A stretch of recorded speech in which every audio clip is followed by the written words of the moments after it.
Hi, and welcome to tonight's sleep story. My name is Laura, and I'll be your guide as we journey towards deep relaxation and restful sleep.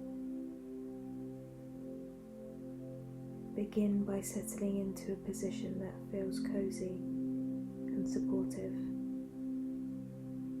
whether you're lying down or sitting comfortably. When you're ready, close your eyes softly. Take a deep, steady breath in, feeling the gentle expansion of your chest, and then exhale slowly, letting go of the day's stress and tension. With each breath, allow yourself to sink deeper into the present, leaving behind the busyness of the day and embracing this calm, quiet moment.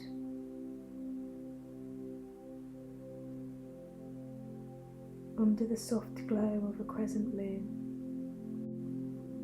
the train station at Crescent Falls came to life with its usual nocturnal bustle. The platform buzzed with low murmurs and the occasional echo of laughter as passengers settled themselves, clutching tickets to far-off destinations. Among the crowd was Emma Carter, a woman in her mid-30s, her suitcase neatly packed, and her thoughts anything but. She was leaving her small town, where she'd lived her entire life, to meet her estranged father in a place she had never been. StillWater.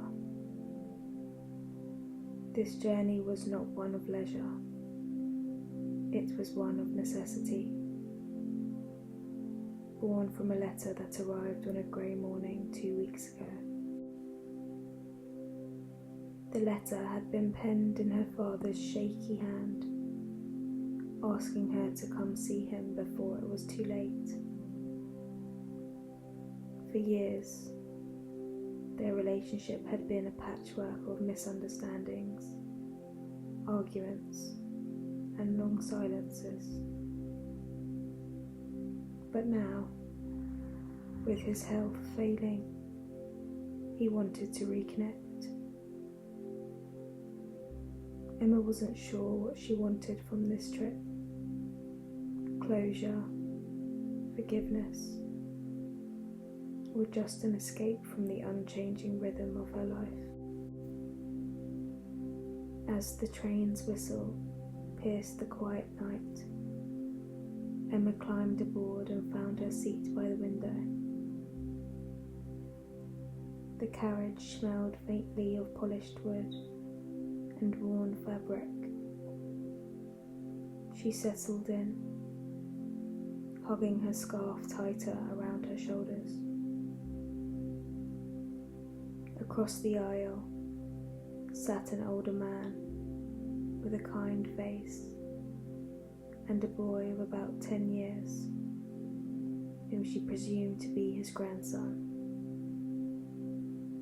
The boy was animated, pointing out every detail of the train, while the man chuckled softly at his enthusiasm.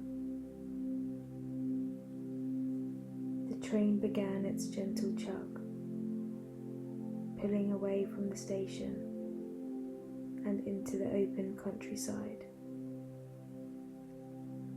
The rhythmic clatter of wheels or rails quickly became a soothing background melody.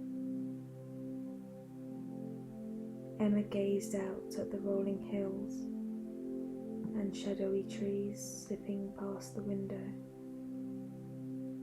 their outlines illuminated by moonlight. could feel her anxiety loosening its grip, bit by bit.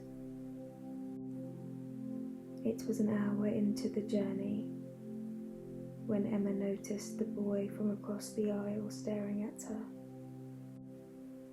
He smiled sheepishly when she met his eyes. "Hi," he said, his voice small but curious. "Are you going to StillWater too?" Emma nodded. "I am. What about you?"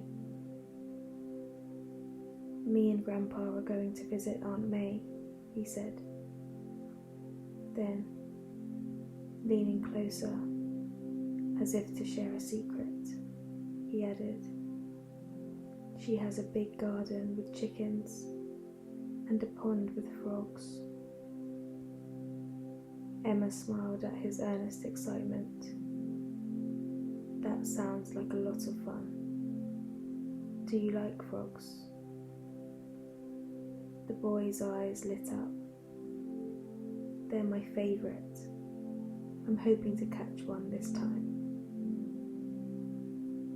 The elder man glanced at Emma, offering her an apologetic smile. "Sorry, he's a bit chatty tonight." "It's fine," Emma said. "I don't mind." "I'm Sam, by the way," the boy interjected. "What's your name?" "Emma," she replied. Sam nodded, as if committing her name to memory. Then, with a yawn, he settled back into his seat, his chatter giving way to sleepy silence. Emma watched as his grandfather pulled the blanket over him. The tenderness in the man's gesture stirred something in her, a bittersweet ache she couldn't quite name. As the hours stretched on, the train made its way through sleepy towns and open plains. Emma found herself in conversation with the older man, whose name was George. He had the easy manner of someone who'd lived a full life and learnt to take its ups and downs in stride. He spoke of his late wife with quiet fondness and of his joy in watching Sam grow up. "Life is funny," George said, his gaze distant. "You think you'll have all the time in the world to fix things, to say the right words, but then one day you realise the clock doesn't stop for anyone." Emma nodded, his words hitting closer to home than he could have known. "I'm going to see my father," she admitted. "We've been distant for a long time. I'm not even sure what to say to him." George gave her a thoughtful look. "Sometimes it's not about finding the perfect words. It's about showing up. That's the hardest part, but it's also the most important." At the next stop, George and Sam got off the train, leaving Emma alone with her thoughts. The cabin felt quieter without them, the gentle rocking of the train lulling her into a state of reflection. She thought about the moments she'd missed with her father, the arguments that seemed so important at the time, but now felt meaningless. What if this was her last chance to mend things? The train slowed as it approached StillWater, its whistle cutting through the early morning air. The station was small and unassuming, with a single street lamp casting a pool of light over the platform. Emma's heart pounded as she stepped off the train, clutching her suitcase tightly. Her father's house was a short cab ride from the station. When she arrived, she hesitated on the porch, her hand hovering over the doorbell. Before she could press it, the door opened to reveal a frail man with kind eyes that mirrored her own.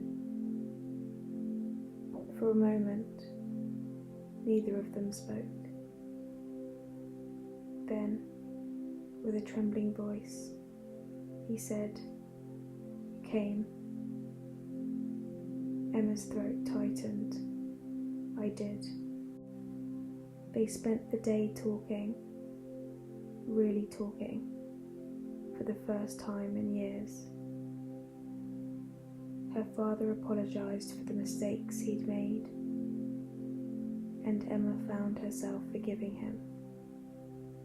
Not because he'd asked, but because she realized she needed to let go of the weight she'd been carrying. In the process, she found a sense of peace she hadn't known was missing. That night, as Emma boarded the train back to Crescent Falls, she felt lighter, as though a part of her she'd long thought lost had been restored. She leaned back in her seat, watching the stars blur past the window. The rhythmic clatter of the train lulled her into a peaceful sleep, her heart full of hope for what lay ahead. As the train moved through the night, Emma found herself thinking back to George and Sam. Their brief companionship had been a surprising comfort. She realized that connections, even fleeting ones, could shape a journey in unexpected ways.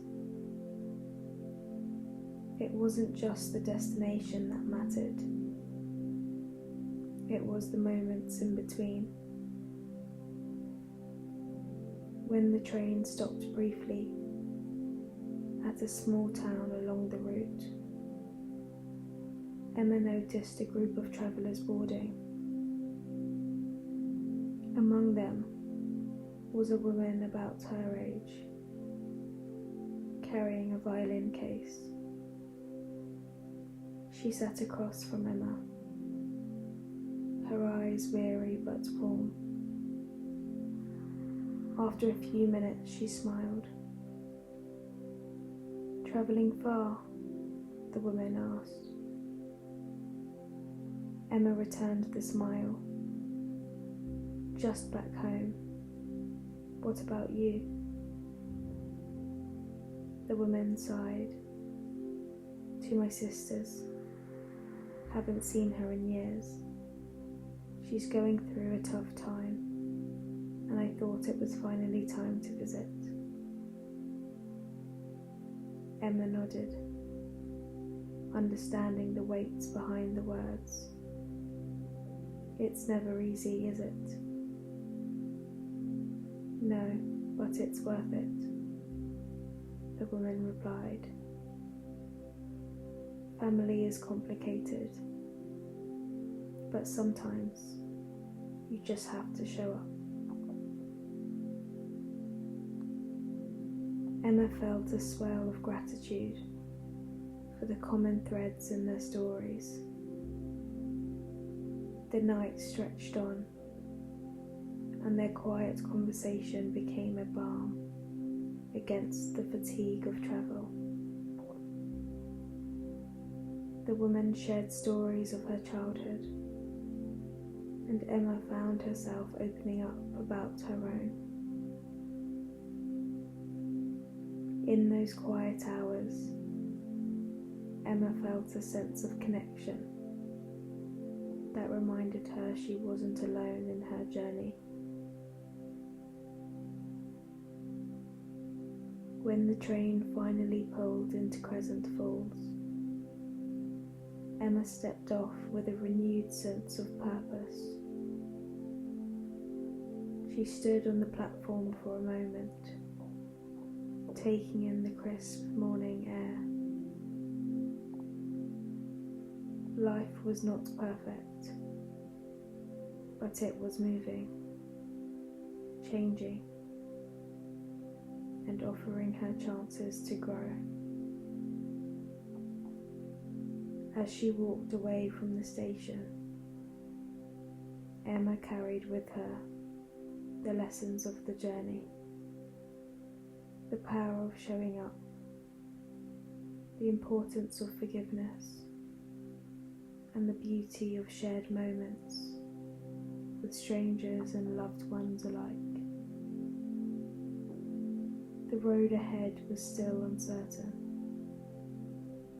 but for the first time in a long time, she felt ready to embrace it. Good night, dear listener.